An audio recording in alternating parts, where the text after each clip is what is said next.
होली में चोली खोल का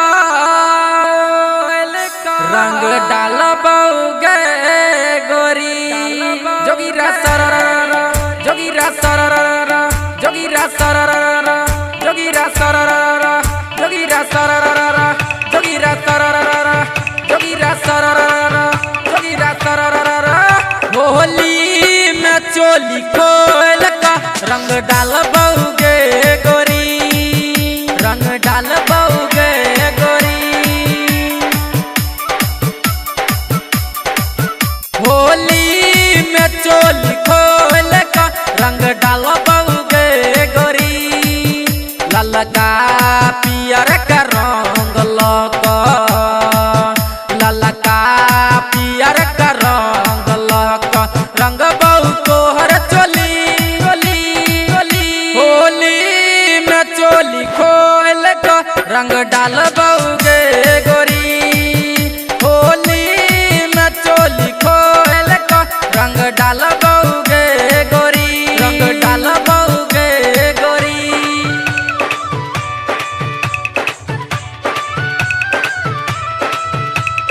होली में चोली चोली हम तोहर रंग भगे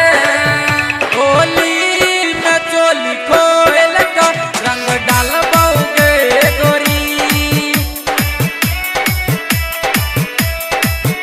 रंग डालबौ गे गोरी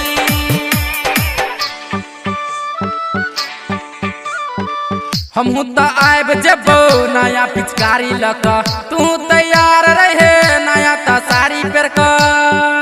तू तैयार रहे नया ता साड़ी हमहू तो आब जेबौ नया पिचकारी लका तू तैयार रहे नया ता साड़ी पेर का संगे संग हम खेलबौ होली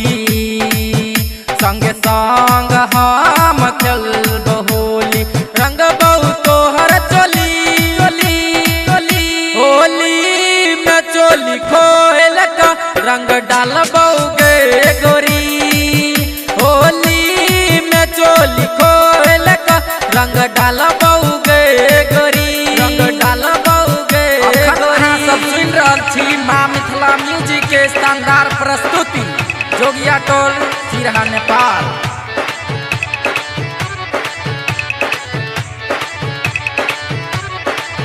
होली में चोली खोल का रंग डालबौ गे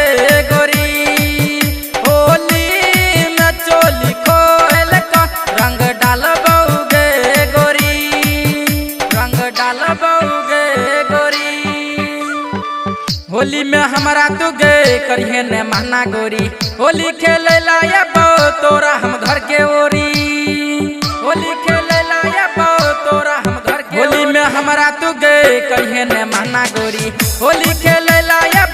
तोरा हम घर के ओरी गायक देव सुंदर संग तू गे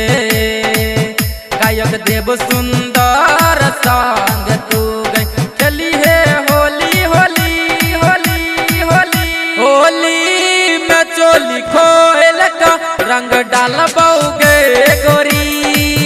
होली में चोली खोल का रंग डालबौ गे गोरी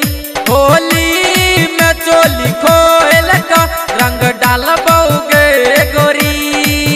होली में चोली खोल का रंग डाल